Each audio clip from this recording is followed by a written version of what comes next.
मैंने हमेशा से यही सुना था कि शादी के बाद साजन का घर प्यारा लगता है, लेकिन जैसे ही मेरी शादी विवेक से हुई, मेरी तो दुनिया ही बदल गई। शादी को लेकर मेरे बहुत से सपने थे, लेकिन हमारी शादी के बाद मैंने महसूस किया कि वो कहीं खोए खोए से रहते हैं, जैसे किसी और ही दुनिया में हो। वो मेरे पास होते हुए भी मेरे पास नहीं होते थे। यह अजीब एहसास था जो हर समय मुझे परेशान करता रहता। शुरू में मैं बहुत परेशान रही, लेकिन समय के साथ मुझ में इतनी हिम्मत आ गई कि मैं उनसे सवाल करने लगी, आखिर आपका मिजाज मेरे साथ ऐसा क्यों है। मैंने कई बार उनसे पूछा, लेकिन वो मेरी बात को टाल जाते और कोई जवाब नहीं देते। समय गुजरता रहा, मैंने भी उनके इस बर्ताव पर समझौता कर लिया, यह सोचकर कि कुछ लोग पैदाइशी ऐसे ही होते हैं, यह भी शायद ऐसे ही होंगे। हो सकता है बचपन से इनका बर्ताव ऐसा ही हो। घर में किसी चीज की कमी नहीं थी, बाकी सब कुछ ठीक था। देखते देखते टाइम आगे बढ़ गया और हमारे 4 बच्चे हो गए, एक बेटा और 3 बेटियां, जो हम दोनों की जान से भी प्यारे थे। और हमने उनकी बहुत अच्छी परवरिश की, उन्हें पढ़ाया लिखाया, सब कुछ सिखाया। और फिर उनकी शादियों का टाइम भी आ गया। पहले तीनों बेटियों की शादी की, फिर बेटे के लिए बहू की तलाश शुरू हो गई। लोग कहते हैं इस जमाने में बेटियों के अच्छे रिश्ते मिलना बहुत मुश्किल है, लेकिन मुझे लगता है जैसे बेटियों के लिए अच्छे रिश्ते मिलना मुश्किल है, वैसे ही बेटों के लिए भी सुशील कन्या ढूंढना भी कोई आसान काम नहीं। क्योंकि बहू को घर में आकर घर संभालना होता है, नस्लों को बढ़ाना होता है। अगर वो अच्छी नहीं होगी तो सारे नस्ल बर्बाद हो जाएंगे। खैर, बहुत दिनों के बाद जाकर मेरी तलाश खत्म हुई और मुझे एक लड़की पसंद आ गई थी, जिसका नाम टीना था। पहले तो मैं और मेरी बेटियां उनके घर आती जाती रही। जब फैसला हो गया कि इसी लड़की को बहू बनाना है, तो मैंने विवेक से कहा, अब आपको साथ चलना होगा, आप भी लड़की को देख लें। जब विवेक हम लोग के साथ उनके घर गए तो लड़की को देखते ही उनके चेहरे का रंग उड़ गया। वह बहुत ज्यादा परेशान हो गए, जैसे कोई खोई हुई चीज उनको मिल गई हो। मेरी नजरें उनके चेहरे पर टिकी थी कि देखती हूँ मेरे पति को लड़की कैसे लगती है। मुझे भरोसा था उन्हें वह बच्ची जरूर पसंद आएगी, क्योंकि वो थी ही इतनी खूबसूरत और संस्कारी। मगर जब मैंने पति के माथे पर पसीना देखा तो मेरे पैरों तले जमीन निकल गई। दिसंबर का महीना और बहुत ज्यादा सर्दी था। भला ऐसे मौसम में उनके माथे पर पसीना कैसे। हम वहाँ ज्यादा देर नहीं बैठे और वहाँ से आ गए। मुझे लगा शायद विवेक को लड़की पसंद नहीं आई हो, या हो सकता है वह इस लड़की के बारे में कुछ जानते हो और उसे अपने घर की बहू नहीं बनाना चाहते हैं। और फिर से एक और लड़की तलाश करनी पड़ी। मैं डर रही थी कि कहीं वो ये न कह दे कि हम यहाँ शादी नहीं कर सकते। घर आए तो मैंने सबसे पहले उनसे यही सवाल किया, विवेक, क्या तुम्हें लड़की पसंद नहीं आई। वो बोले, जब तुम लोगों ने फैसला कर लिया है तो मुझसे क्या पूछना। ऐसा कैसे हो सकता है विवेक, हम आपकी राय के बिना कोई फैसला कैसे कर सकते हैं। हमारे लिए आपकी राय जानना बहुत जरूरी है। अगर आपको लड़की पसंद नहीं है तो हम दूसरी लड़की देख लेते हैं। तो क्या हुआ, हम सबको टीना पसंद है। तभी वह बोल पड़े, मैंने ऐसा कब कहा कि मुझे लड़की पसंद नहीं है। तुम सबको पसंद है तो मुझे भी तुम सबके फैसले पर कोई एतराज नहीं है। बाकी रहे लोग, तो लोग भी बहुत अच्छे हैं। पहले एक नज़र राहुल को भी दिखा दो। तो मैंने उनसे कहा कि राहुल एक नज़र देख चुका है, बस आप हाँ कह दें। मैंने डरते हुए कहा, अरे भाई ठीक है, लड़की से ज़्यादा उसका खानदान, तौर तरीका, माता पिता देखे जाते हैं, वो तो सब ठीक है। मैंने हाँ कह तो दिया है, उन्होंने एकदम जवाब दिया और मैंने सुकून का सांस लिया। अगले कुछ दिनों में हमने यह रिश्ता पक्का कर दिया। 2 महीने के बाद शादी की तारीख पक्की कर ली। 2 महीना कैसे गुजर गया पता ही नहीं चला और हम बहुत धूमधाम से टीना को दुल्हन बनाकर अपने घर ले आए। जैसा हमने उसके बारे में सोचा था वह बिल्कुल वैसी ही थी, बल्कि उससे भी अच्छी थी। वो बहुत अच्छी व्यवहार की थी और बड़ों का आदर सम्मान करने वाली लड़की थी। खूबसूरत, गुणवान, पढ़ी लिखी, और भला क्या चाहिए था। मेरा बेटा उस पर जान छिड़कता था। लेकिन मैंने महसूस किया विवेक बहू के घर आने के बाद पहले से भी ज्यादा परेशान रहने लगा था, जैसे उन्हें बेटे और बहू की खुशियां से कोई मतलब ही ना हो। वह सबसे अलग अलग रहने लगे थे, घर में अजनबियों की तरह रहते थे और सिर्फ काम से ही बात करते थे। बहुत से कम बात करते, लेकिन जब वो सामने आती उनकी नजरें बड़े प्यार से उसको देखती थी।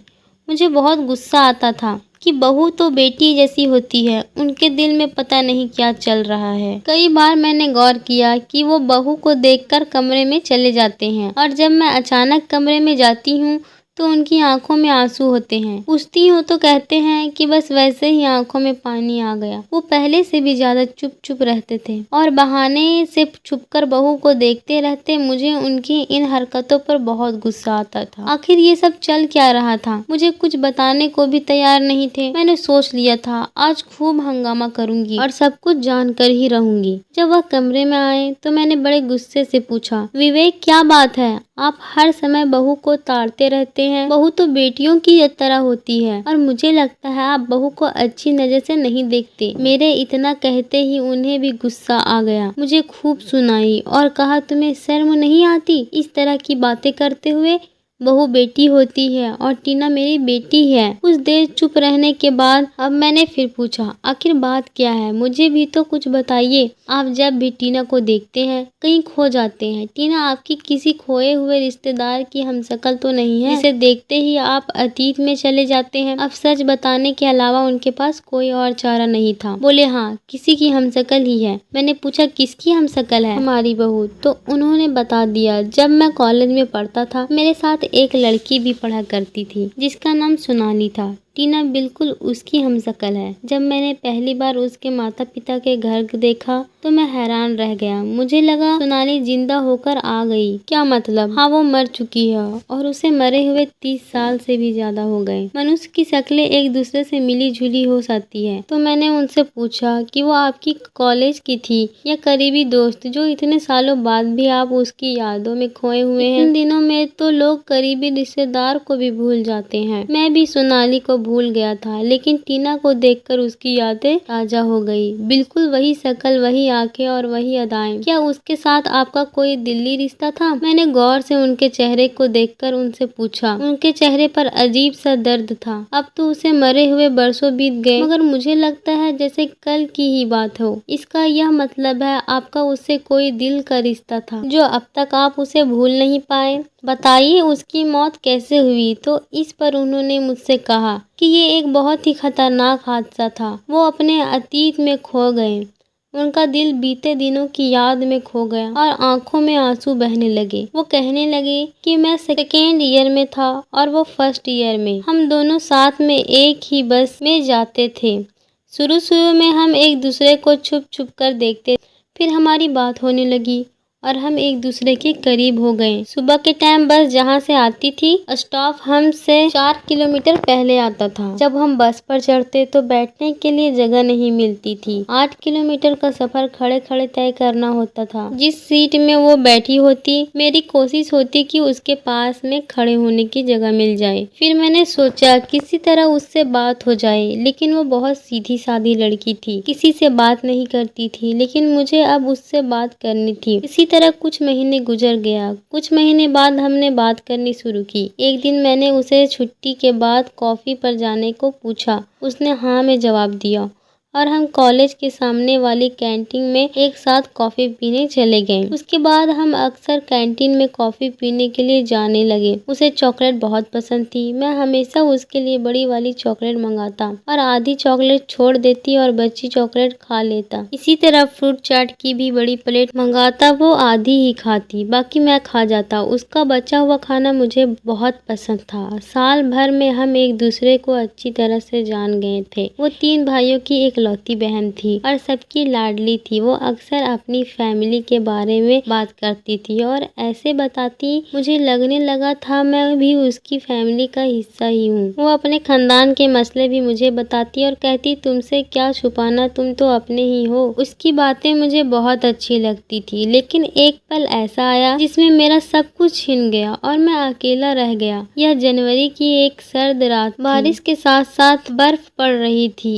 इसी रोज बस नहीं आई थी और लोग खटारा टैक्सी में सफर करने पर मजबूर हो गए और वह जिस टैक्सी में थी वो बर्फ की वजह से खाई में जा गिरी। सर्दी के दिन बारिश और बर्फ, नीचे बहता हुआ पानी भी जम चुका था हम 20 मिनट बाद वहां पहुंचे क्योंकि हमारी टैक्सी बहुत पीछे चल रही थी। भीड़ देखकर हमारे ड्राइवर ने टैक्सी रोकी। गिरने वाली टैक्सी बुरी तरह चिपक गई थी और आधी से ज्यादा पानी में डूब गई थी। पुलिस भी वहां पहुंच गई। पुलिस और हम लोग सभी जख्मियों को शीशे तोड़कर निकाल रहे थे। सर्दी की वजह से हाथ पैर सुन्न हो रहे थे और डॉक्टर भी लोगों के इलाज में लगे हुए थे। इतने में 2 लड़कियों को टैक्सी से निकाला। उसमें से एक सोनाली थी। वह बुरी तरह से जख्मी थी। डॉक्टर ने नब्ज चेक की, आंखें खोलकर देखा। डॉक्टर के चेहरे से मैं समझ गया कि सोनाली इस दुनिया में नहीं रही और दूसरी लड़की जो उसकी क्लास फेलो थी वो भी मर चुकी थी क्योंकि उसकी गर्दन और सिर पर गहरी चोट थी। ठंडे पानी में गिरने की वजह से उनके चेहरे नीले पड़ गए थे, जैसे किसी ने सफेद कपड़े को बहुत ज्यादा नीला रंग लगा दिया हो। इतनी ठंड के बाद भी मुझे पसीना आ रहे थे। एक आदमी ने आकर मुझे पकड़ा। उसे लगा कि शायद मैं फिसल गया हूँ। मैं तो सोनाली के चेहरे को जमा हुआ देखकर गिर पड़ा था। मेरी दुनिया खत्म हो गई थी। सारे ख्वाब, वादे, अरमान सभी टूट गए थे।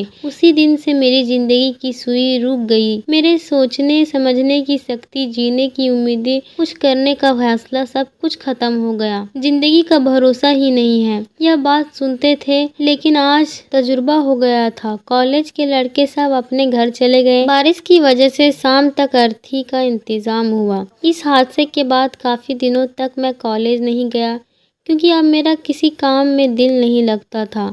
कॉलेज जाने का भी दिल नहीं करता था। जैसे तैसे पेपर दिए और कॉलेज छोड़ दिया। बेदिली से पेपर देने का नतीजा ये हुआ कि रिजल्ट भी अच्छा नहीं आया। मुश्किल से पास हुआ। अब मैं सारा दिन घर में पड़ा रहता, ना किसी से बात करता, ना दोस्तों से मिलता। घर वालों कहते कि क्या इरादा है, आगे पढ़ाई करनी है या नौकरी करनी है या फिर अपना बिजनेस करना है। मैं उन्हें कोई जवाब नहीं देता था। मेरी परेशानी नहीं जानते थे क्योंकि मैंने उन्हें कुछ भी नहीं बताया था। सोनाली और मेरे बीच में जो कुछ भी था उसके बारे में किसी को कुछ नहीं पता था। मैं सोचता था बाकी की जिंदगी में सोनाली के बिना कैसे जी पाऊंगा। समय के साथ हर जख्म भर जाता है। मेरे माता पिता ने जब मुझे ऐसे उदास देखा तो फैसला कर लिया कि अब इसकी शादी करा देनी चाहिए। शायद इसे जीवन साथी की जरूरत है। फिर मेरा रिश्ता तुमसे हो गया। यह सोचकर खानदान में रिश्ता तय किया कि कुछ ऊंच नीच होगी तो बात संभल जाएगी। मैंने भी हालात से समझौता कर लिया। शादी का बंधन निभाने के लिए मैं चुप रहा और तुम्हारे बार बार सवाल करने पर भी कुछ नहीं बता सका। तुमने भी निभाने की सोच ली थी। बच्चे भी हो गए। हम उनकी परवरिश में बिजी हो गए। अपना होश भी नहीं रहा। मैं तुम्हारा एहसानमंद हूँ। तुमने मेरा बहुत ख्याल रखा। मैं अपने अतीत को भूलने लगा और समय बीतता गया। मगर टीना को देखकर मुझे वह हादसा याद आ गया। अपनी बहू में मैंने सोनाली की झलक देखी तो मुझे यकीन नहीं आया कि लोग इतने मिलते जुलते भी होते हैं। मुझे लगा जरूर सोनाली और टीना करीबी रिश्तेदार होंगी। बस फर्क इतना है, सोनाली चश्मा लगाती थी और टीना चश्मा नहीं लगाती। लेकिन अब जबकि बहू भी चश्मा लगाने लगी है, मुझे ऐसा लगता है सोनाली जिंदा होकर मेरे सामने आ गई है। हालांकि मैं जानता हूँ ऐसा नहीं हो सकता। यह सुनकर मैंने उनसे कहा कि मैं टीना से पूछूंगी कि क्या उसके खानदान में कोई सोनाली नाम की लड़की थी जिसकी मौत टैक्सी एक्सीडेंट में हुई। सोनाली और टीना में कोई करीबी रिश्तेदारी भी हो सकती है। मैंने विवेक की आंखों में आंसू देखकर उन्हें दिलासा दिया और माफी भी मांगी कि मैंने उनको गलत समझा। साल भर बाद भगवान ने टीना को बेटे की खुशी दी। हम सब बहुत खुश थे। सबसे ज्यादा विवेक खुश था। सालों बाद मैंने उनकी आंखों में इतनी खुशी देखी थी। उन्हें इतना हंसते मुस्कुराते हुए देखा था। वह पोते पर जान पाते थे।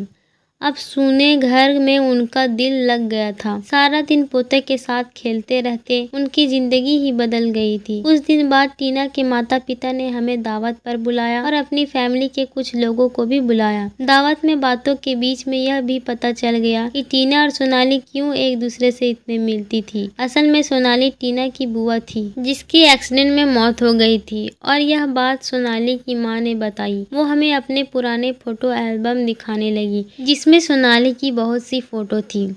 विवेक ने उसे पहचान लिया और उन्होंने पूछा, ये मेरी बहू की हमशक्ल कौन है? ये इसकी बुआ है? जिस टाइम वो कॉलेज में पढ़ती थी उसका देहांत हो गया था। उसकी टैक्सी खाई में गिर गई थी। यह सुनकर विवेक ने उनसे पूछा, यह कौन से सन की बात है? टीना की दादी ने सन बता दी। क्या सोनाली चतर कॉलेज में पढ़ती थी? विवेक ने पूछा। हाँ बेटे, वह उसी कॉलेज में पढ़ती थी। लेकिन तुम कैसे जानते हो? आंटी, सोनाली मेरे कॉलेज की दोस्त थी, हम साथ ही पढ़ते थे। विवेक बहुत दुखी हो गए थे।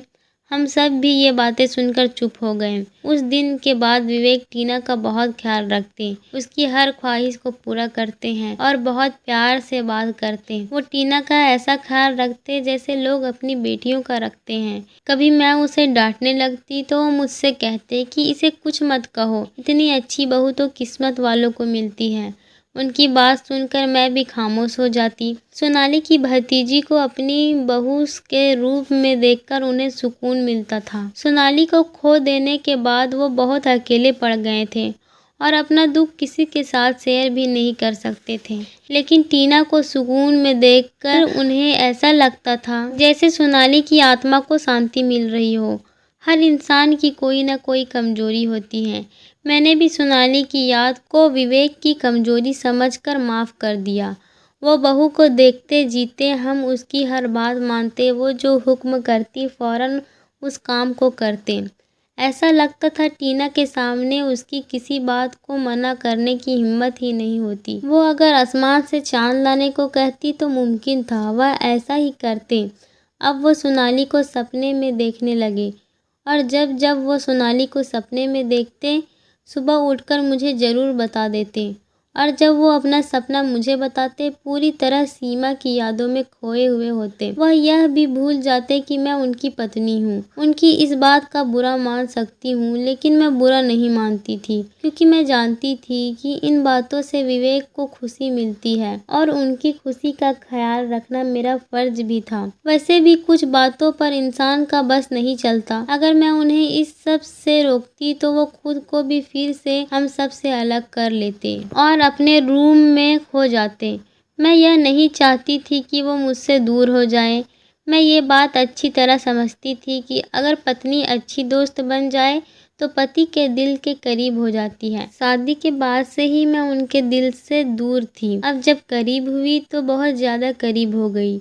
वो अपने सारे सुख दुख मुझे बताते, हर बात मुझे बताते थे। उन्हें मुझ पर सबसे ज़्यादा भरोसा था, क्योंकि मैंने उनके दिल पर लगे अतीत की धूल को साफ कर दिया था। उनके दिल का बोझ हल्का हो गया था और मैं बुरा नहीं मानती थी, और मानती भी तो किस वजह से। एक ऐसी औरत जो इस दुनिया में ही नहीं है, वो मेरी बराबरी कैसे कर सकती थी। मैं भगवान से प्रार्थना करती हूँ मेरे पति को सुकून और मुझे सब्र दे दे। जब मैं विवेक की अच्छी दोस्त बन गई तो मुझसे हर टाइम बात करते रहते। दूर रहकर भी वो मेरे पास पास होते। समय ऐसा बदला कि वो मेरे बिना एक पल भी नहीं रहते थे। जिस इंसान से मैं बात करने को तरसती थी, आज वो मुझसे खुद हर टाइम बात करता रहता। यहाँ तक कि एक समय ऐसा आया कि वो अपनी मरी हुई मसूका को भूलकर पूरी तरह से मेरे हो गए। विवेक ने सोनाली के बारे में बातें करना बंद कर दिया। अब वो सिर्फ मेरे बारे में बातें करते और मेरा ही ख्याल रखते। मेरे बिना खुद को अकेला महसूस करते। मैं उनके लिए बहुत जरूरी हो गई थी। जब मैं घर में कुछ काम कर रही होती, उनको दिखाई नहीं देती तो वो फौरन मेरे बारे में पूछने लगते। दरवाजे से अंदर आते ही मुझे आवाज लगाने लगते, कहते कहाँ हो मेरी धर्म पत्नी, और घर में बच्चों से पूछते कि तुम्हारी दादी कहाँ है। मैं किचन में होती तो वहाँ जाते, कहते कि क्या हो गया है मुझे, अगर मैं घर में तुम्हें नहीं देखूं तो मुझे चैन नहीं मिलता। मैंने जवाब में कहा कि शुक्र है टीना हमारे घर में बहू बनकर आई। सालों बाद जाकर आपके दिल का राज खुला तो हमने सोनाली की यादों को आपको दिल से निकाल दिया, वरना आप ऐसे ही उसकी यादों में जलते रहते। आज हम सब एक हंसी खुशी जिंदगी गुजार रहे हैं। हमारा परिवार सुखी परिवार हो गया। दोस्तों, उम्मीद करती हूँ आपको हमारी कहानी पसंद आई होगी।